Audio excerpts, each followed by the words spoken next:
Hi guys, welcome to Cricket Chat with Venkatesh. India New Zealand మధ్య third and final ODI ఈ Sunday రోజున జరగబోతుంది ఇండోర్లో. ఇక్కడ 2-3 ఇష్యూస్ ఉన్నాయి. మామూలుగా బయలెటరల్స్ అంతా మనకి ఆసక్తి కలిగిస్తున్న పరిస్థితి లేదు, కానీ ఈ మ్యాచ్ నేను కూడా చాలా ఇంట్రెస్ట్గా చూస్తాను, మీరు కూడా ఇంట్రెస్ట్గా చూస్తారు ఫర్ 2-3 రీజన్స్. ఒకటి ఏంటంటే న్యూజిలాండ్ స్పిన్నర్స్ మన బ్యాటర్స్ పైన ఒక రకమైన ఆధిపత్యం చూపించారు లాస్ట్ మ్యాచ్లో.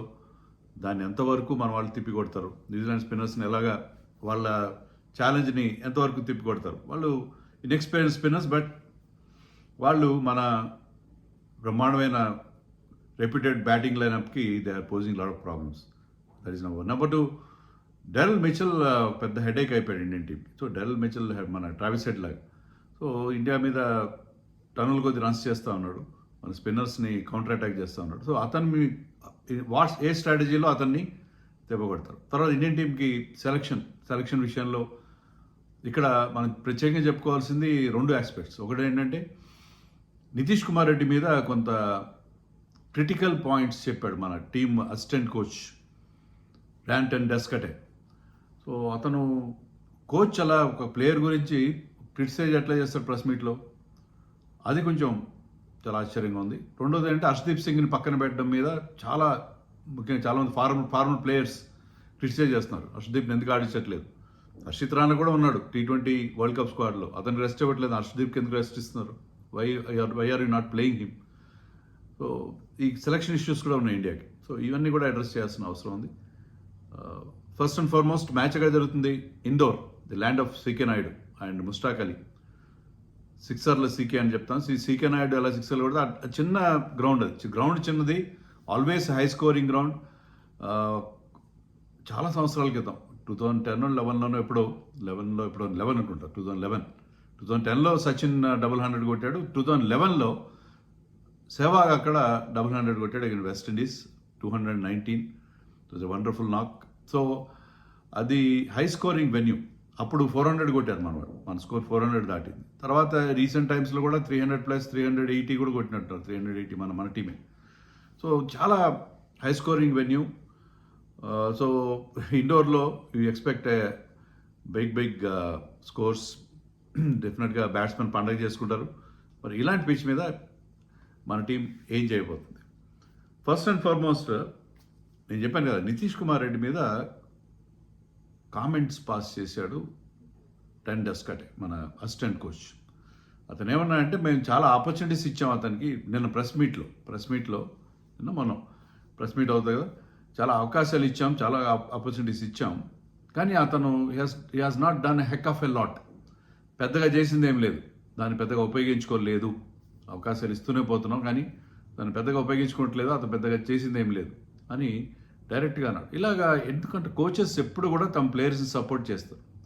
ఎవరైనా గౌతమ్ గంభీర్కి కొంతమంది విషయాలు ఇబ్బందులు ఉండొచ్చు, అయినా కానీ ప్రెస్ మీట్కి వచ్చినప్పుడు no they are doing well, yes కొన్నిసార్లు ఫెయిల్యూర్స్ అవుతాయి, ఇలా ఏదో కొన్ని స్టాండర్డ్ డైలాగ్స్ వాడతారు అంతే తప్ప కోచ్ డైరెక్ట్గా వచ్చి ప్రెస్ మీట్లో ఒక ప్లేయర్ గురించి అతను ఆశించిన స్థాయిలో పర్ఫామ్ చేయట్లేదు, అవకాశాలు ఇస్తున్నాం అని అనడం ఎంతవరకు కరెక్ట్, అది ఆ ప్లేయర్కి ఎంత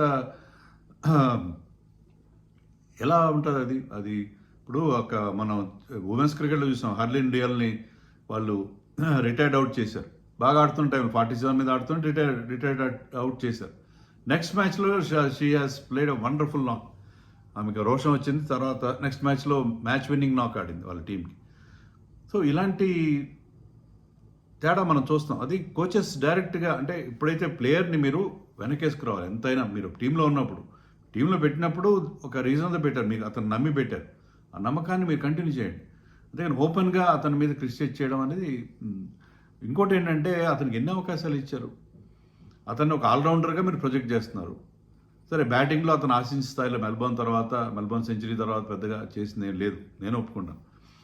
లోయర్ డౌన్ బ్యాటింగ్ చేస్తున్నాడు కాబట్టి కొన్నిసార్లు అవకాశాలు కూడా రావు, కొన్నిసార్లు తక్కువ ఛాన్సెస్ వస్తాయి. ప్రతిసారి అతని బ్యాటింగ్ని మనం క్రిటిసైజ్, ఎందుకంటే కొన్నిసార్లు క్విక్గా రన్స్ చేయాల్సి ఉంటుంది. బట్ లోయర్ డౌన్దే ఆర్డర్ వస్తున్నాడు బ్యాటింగ్లో. బౌలింగ్లో అతనికి ఇచ్చిన ఓవర్స్ చాలా తక్కువ. ఎందుకంటే అతను 3 ODIs ఆడితే వేసిన ఓవర్లు ఎన్ని 6-7 ఓవర్లు వేసాడు అంతే. సో మీకు మ్యాచ్కి 2-3 ఓవర్ల కంటే ఎక్కువ మీకు బౌలింగ్ రానప్పుడు how can expect him to do miracles? అంటే అతనికి ఆల్రౌండర్గా బ్యాటింగ్లో డెఫినెట్లీ డిసప్పాయింటింగ్. ఇంకా లాస్ట్ మ్యాచ్లో కూడా అతనికి 15-16 ఓవర్లు ఆడే అవకాశం వచ్చింది, బ్యాటింగ్ చేసే అవకాశం వచ్చింది విత్ రాహుల్. కానీ ఒక 22 బాల్స్లో 20 ఎంతో చేశాడు అంతే, పెద్దగా దాన్ని ఉపయోగించుకోలేకపోయాడు.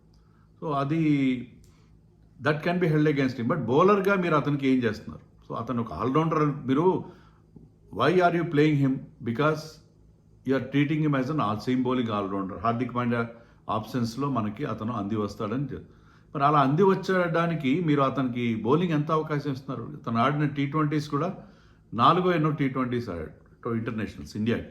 దాంట్లో వేసిన ఓవర్లు కూడా చాలా తక్కువ, 9 ఓవర్లు వేసాడు, చాలా తక్కువ కదా. సో అది ఓకే, సరే అక్కడ ఓవర్లు తక్కువ బాగానే వేసాడు, వికెట్లు కూడా వచ్చినాయి, అది బాగానే వచ్చినాయి అక్కడ వికెట్లు. బట్ ఓవరాల్గా అతనికి మీరు ఆల్రౌండర్గా ట్రీట్ చేస్తున్నప్పుడు టెస్ట్ మ్యాచ్లో అతను కొన్నిసార్లు బౌలింగ్ ఇవ్వట్లేదు. మన వాళ్ళు బౌల్ ఎంత 400+ రన్స్ కన్సిడర్ చేసిన మ్యాచ్లో అసలు బౌలింగే రావట్లేదు కొన్ని సందర్భాలు. సో మీరు ఒక ఆల్రౌండర్గా అతన్ని మీరు ప్రొజెక్ట్ చేద్దాం అనుకున్నప్పుడు మీరు ఎంత బౌలింగ్ ఇస్తున్నారు? అతని బౌలింగ్ మీద క్యాప్టెన్స్కి కాన్ఫిడెన్స్ లేదు.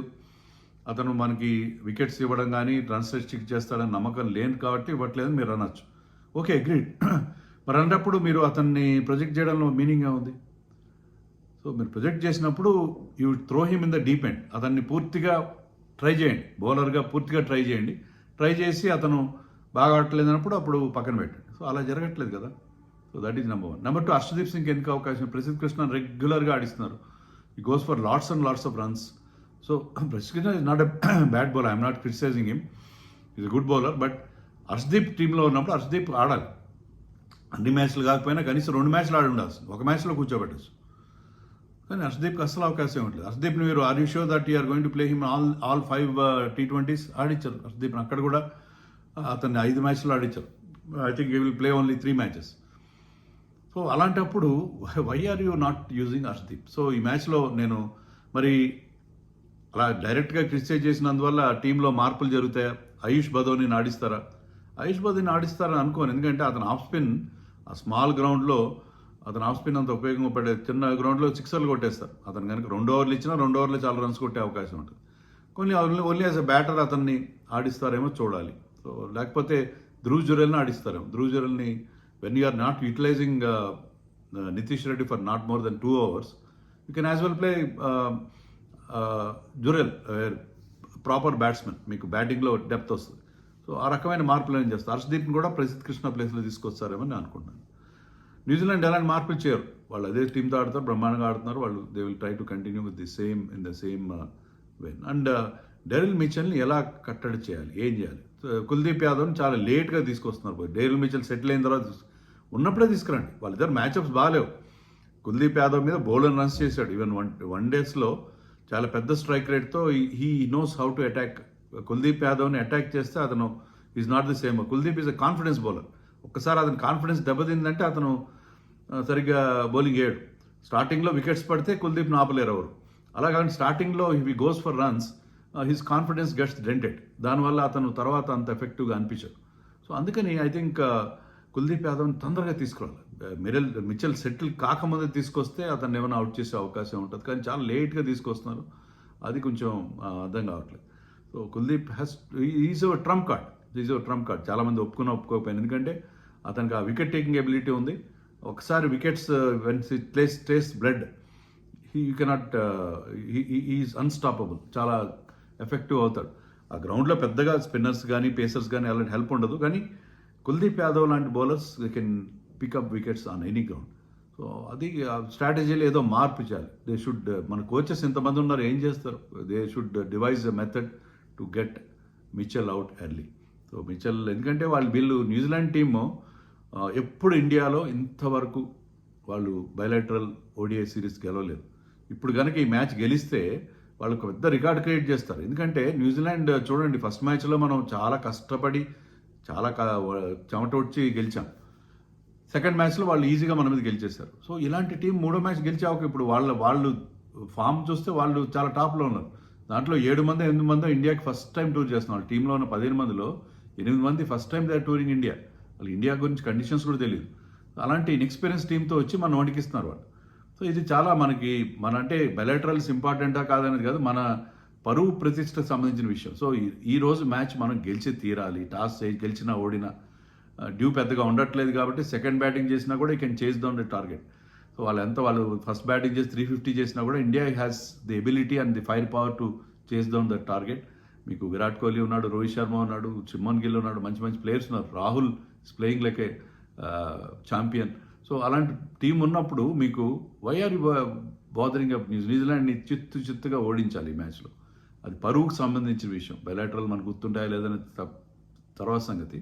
ఈ న్యూజిలాండ్ టీం మన ఎందుకు ఇలా వణికిస్తుంది? We're such a great side. దాన్ని ఏదో New Zealand you have to crack that New Zealand code. వీళ్ళు చాలా ఇరిటేటింగ్ టీం. మన టీంకి అనేక సందర్భాల్లో మన వరల్డ్ కప్ ఫైనల్లో, ఒక వరల్డ్ కప్ సెమీఫైనల్లో, ఇంకా అనేక సందర్భాల్లో మన ఇబ్బంది పెట్టిన. అలాగే రీసెంట్గా ఇండియా వచ్చేసి ఫస్ట్ టైం మనకి ఒక 2-0 హోమ్ సిరీస్లో మనని చిత్తుగా ఓడించడం, మన హోమ్ డామినెన్స్ని ఫుల్ స్టాప్ పెట్టడం, ఇవన్నీ చేసిన టీం అది. సో న్యూజిలాండ్ మీద ఖచ్చితంగా దెబ్బ కొట్టాలి. ఈ match very very important for us and watch this match. ఈరోజు నేను వేరే ఏం పెట్టుకోవట్లేదు. ఈ మ్యాచ్ మొత్తం చూసి గెలిచి తీరాలని చెప్పి, ఎందుకంటే ఒక కసి వస్తుంది. డిసైడర్లో ఇండియా రికార్డ్ చాలా బాగుంది. ఇలా బయలాటరల్ డిసైడర్స్లో ఇండియా రికార్డ్ చాలా బాగుంది. సో న్యూజిలాండ్ని ఈసారి మాత్రం మిచెల్ని కానీ ఇంకెవ్వరిని కూడా, విలియంగ్ ఎవరిని పెద్దగా పర్ఫామ్ చేయనివారు మన వాళ్ళు. ఈవెన్ కైల్ జేమిసన్ కూడా తిప్పి కొడతారని మనం ఎక్స్పెక్ట్ చేస్తున్నాను. Let us hope that our team will give a fitting lesson to this Kiwis team.